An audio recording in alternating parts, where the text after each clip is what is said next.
Before we get into the video, if you're looking for top quality sample packs, preset packs and templates for your music production, they're entirely royalty free. You can use them in your own productions and learn from them. If you're interested, check out the link in the description and enjoy the video. What's good people? It's Lewis bbrights and I am back with a brand new video. Today's video is all about workflow inside FL Studio. If you're one of these people that struggles to get ideas down quickly or struggles with workflow within FL Studio, this video is for you. In this video, I'll be showing you 6 or 7 tips on how to improve your workflow. If you have a melody in your head and you want to get it into FL Studio and the idea to be going quickly and get it progressing, this is the perfect video. So let's just get straight into it, and this is tip number 1. So tip number 1 is all about copying effects onto another mix channel. So as you can see here, I have 2 leads. I have recreated the leads from Tremor Martin Garrix's song.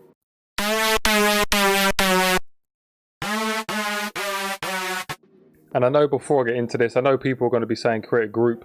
That is one of the tips later in this video, so don't worry about that. This is just a simple tip on how to copy effects from, for example, say you're using a reverb and you want the same reverb on a drum or something like that, or you're using the same EQ and you want to copy an EQ over. This is the perfect way to do it. So what we're going to do here is we're going to add an EQ. We're going to do simple EQ in, nothing too crazy, just what you'd normally do with a synth. Cut the low end out, maybe dip some of that and boost the high end and do it. So for example, there's a horrible frequency in the 2 kHz range. We'll do a dip in that like that. And then say for example, you've got another sound you want to layer with this. Of course you would add it to a bus, like I said, we're going to show that later. But what you want to do is you want to click the down arrow here, find the save preset as button. You want to click and hold, and you will do that and you can see it moving there, and you want to drag it to the insert you want it to drag it to. So we'll click and drop, and as you can see, if we open up both EQs, they are identical to each other. So that is one way of doing that. So that is tip number 1. You can do this with anything. You can do it with reverb, delay, EQ, distortion, compression, anything like that, multi-band compression, parallel compression, sidechain, anything that's an effect. You can click the down arrow, hold save preset as, drag and drop, and it will copy the preset onto the next mixer track. So let's move on to tip number 2. So for tip number 2, this is all about saving mixer tracks. This is very, very essential. I use this in every single project, and every single DJ and producer in the EDM industry uses this as well, I guarantee it. So what this is what we're going to do. I've changed the melody now to the W&W song Put 'Em Up. It sounds like this.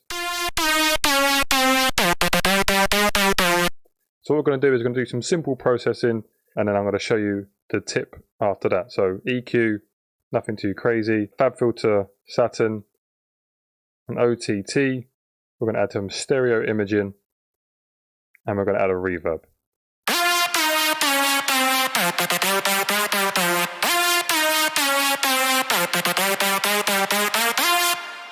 Simple enough.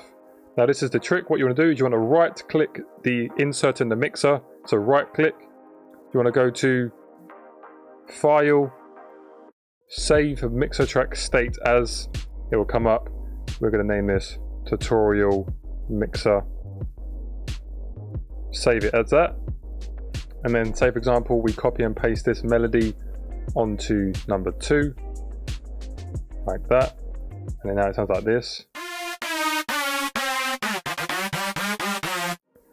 Then what you want to do is you want to go to File, and you should see it somewhere here. It's in T, so it's right here, Tutorial Mixer. Bang. As you can see, it copies the exact same volumes. The only annoying thing is it copies the name, so you just have to rename it. But as you can see, it's identical processing, Fab filter, OTT, S1 stereo image or reverb. This is good for getting an idea going straight away. Say you have a drop melody in your head, you'll grab a simple supersaw or a simple lead, write the melody down, right click, drag in a mixer state you have. So it's for example tutorial mixer.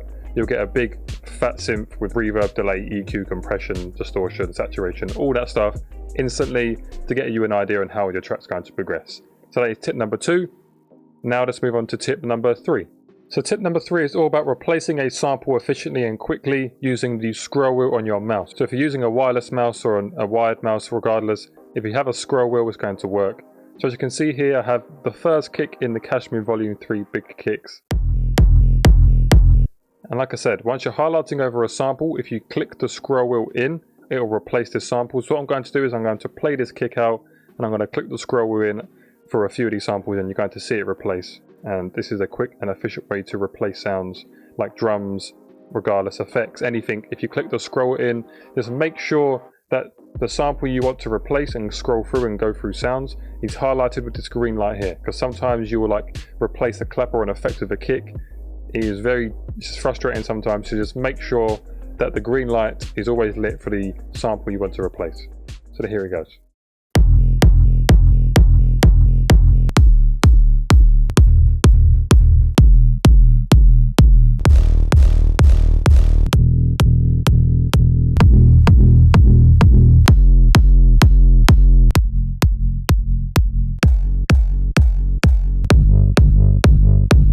So as you can see there, it flashes the sample name on the playlist.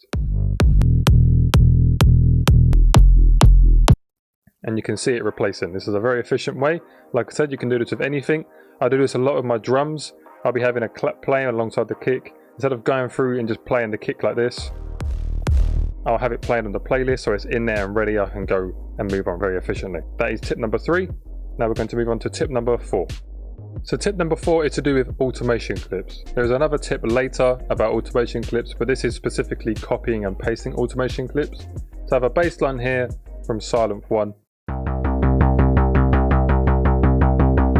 And we're going to create an automation clip for the cutoff. So if you don't know how to do this for third-party plugins, you just move the knob you want to automate, go to Add, Automate for last tweaked parameter, automation clip. So what we're going to do is we're going to right-click the last dot here, and we're going to turn this into a wave automation.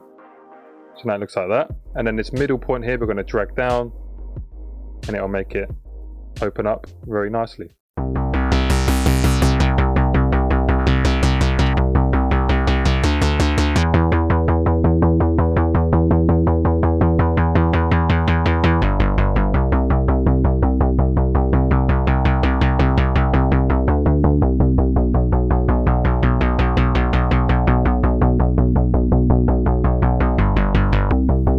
So yeah, no one recognizes. You'll realize what this theme is in a minute once I add the second part.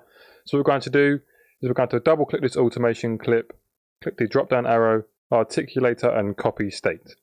So the second element I've added here is the ARP. Now you're going to know where this is from. It's a very popular synth, and it's a very popular arpeggiator from a very popular show called Stranger Things. We're going to create again a cutoff for the envelope.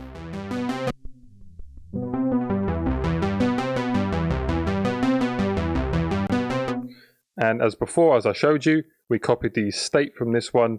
And what we're going to do is we're going to double click, articulate, paste, and then boom. It's copied the automation. So obviously we have to alter it a bit because it's not the exact same cutoff parameters.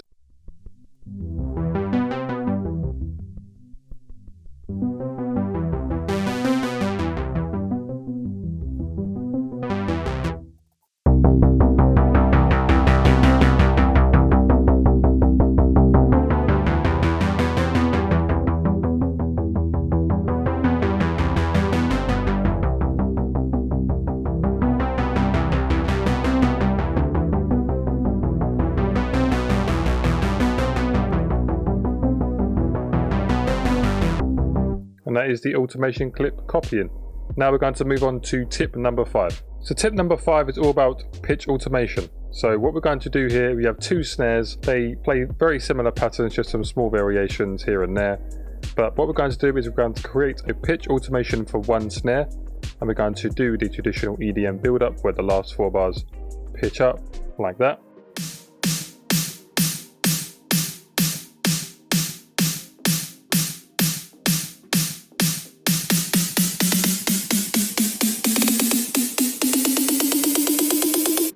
And of course we've got the second snare to do the exact same thing, but we don't want to create a second automation clip because it fills up room, it's pointless, it's easier just to link these two, which is what I'm going to show you. So what we're going to do is right click the pitch knob, click link to controller, internal controller, and as you can see here, Cashmere hard snare, channel pitch. We're going to click that and click accept. So now if we play this,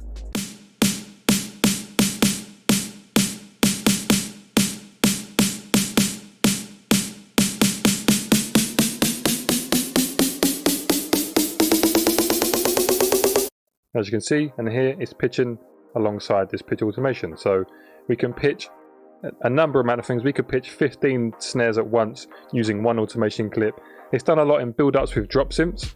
The last 4 bars of the drop synths are pitching up. You don't want 14 different channel pitch automations pitching all the synths up. So you'll create one automation clip, link them all to one, and you're saving yourself time and space. So now let's move on to tip number 6.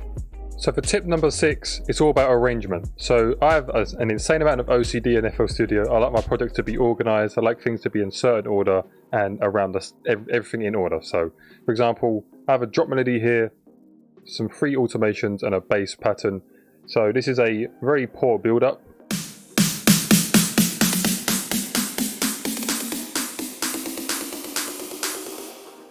And say for example you wanted to order everything. So you wanted your automations at the top, your drums next to it, and then your drop melody and your other patterns below it.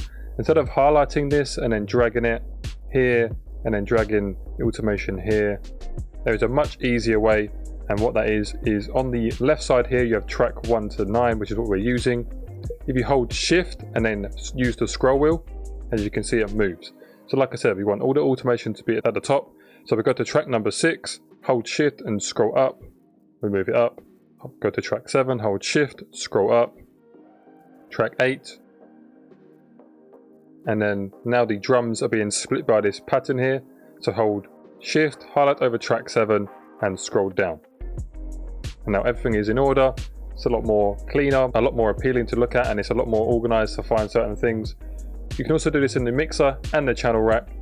So as you can see here, it's all over the place again. So hold shift, highlight over the thing you want to move, scroll up or down, you can move it, and we're good to go.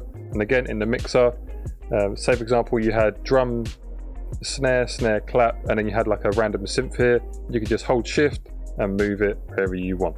So yeah, organization is key, helps the track flow in, very easy to find things, and it's not as messy and annoying to deal with. So yeah, that's tip number 6, and now let's move on to tip number 7. So for tip number 7, it's all about shortcut keys inside the piano roll. So as you can see, I've recreated the Hardwell and Mac JSON countdown melody.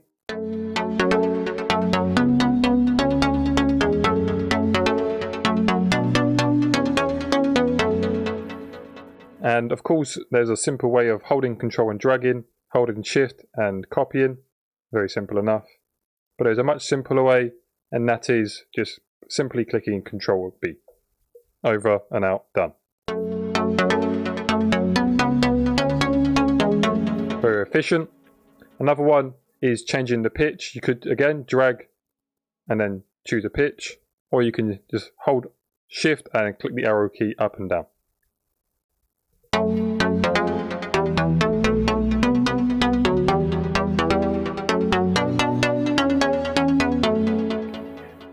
Another one is holding Alt and right clicking.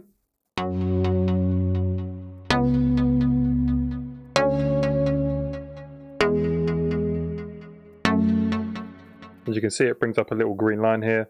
You can play chords in real time rather than having to play it. You can just go through.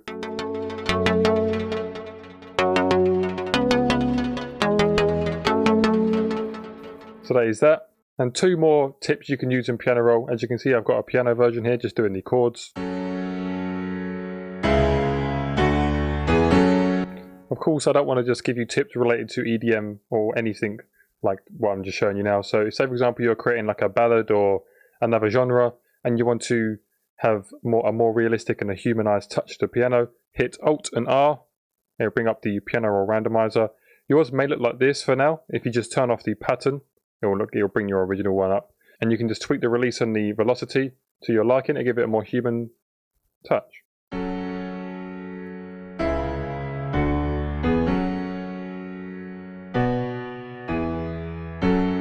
Another one you could do is hit Alt and S. It'll make a strum feature. Instead of being them straight chords, every single note being played at once, it's more of a strum feature like on a guitar.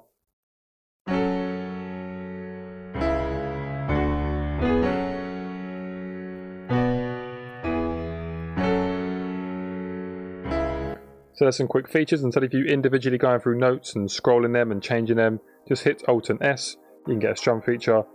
And instead of highlighting each note and then changing their velocity and release individually, hit Alt and R and it'll randomize it and you're good to go. So let's move on to the final tip of number 8. And for tip number 8, I know it sounds a bit odd, but spend some time, maybe like 20 minutes each day, or maybe if you really have the time, just spend an hour or two in just one session making subfolders for each of your sample packs, just to organize them and actually get them into place. It's so much easier. As you can see, I have a main folder here, I have a folder for Kashmir, so everything involving Kashmir is in one folder. Same as for Sounds of Revealed, this is all Revealed recording stuff. I made a folder called Free, so I know all the stuff inside that is their free tryouts. I have their This is Revealed, which is their proper sample packs that they're giving out for free. The Sick Individuals Vocoder pack. I have a Synthwave Drums one. I have a folder called Top Sample Packs, so inside here I know all these sample packs are top quality ones that I use to load my productions. I have some random and unknown ones who I don't know, for example Sticks, Loop Masters, Bente, some people like that. I have Other, which involves some random artists, and at the top there I have Signature or artist samples. So names have Ollie James, Jonas Aiden, Kevu, G-Max, a couple Evolution of Sounds from Zen World and some Cymatics ones. And then also have a trap drum one for when I make some beats and some other ones. So these I go to this folder for all my drums. Again, same thing here, top drum kits, extra kits. Again for hardstyle, my FLPs, my progressive house, and I have subfolders for everything. So if I want to make progressive house, I have a folder there. Have I got to go through my EDM festival samples and look for a kick or a clap? I know everything's in its progressive house folder. Another thing, open old projects that you've made, preferably in the past few months, so you know they're up to quality, and go into, like I showed before, go into the mixer, save the mixer state so you can just start them and add them into new existing tracks. So you start, very helpful, gets the workflow going. That is probably the best tip out of this whole video, is saving mixer tracks so you can just load in 10 slots of effects instantly. Very helpful. So no, it's a cheap tip 8, but it's very, very helpful in the long run. Trust me, it's worth the time. So that's pretty much the video. I hope you enjoyed these 8 tips to improve your workflow. If you already knew these, I apologize. I make videos for intermediates and beginners. Some advanced people can learn stuff as well, but it's always nice to help the beginners out. So I hope you enjoyed the video. If you did, smash the like button, help the channel grow, and it makes me happy. Next Wednesday I have a new part of our W&W from start to finish track. I'm going to be working on the breakdown on that video, so that's going to be a good one. So I hope you enjoyed. Stay safe, produce music, and I'll speak to you all very, very soon.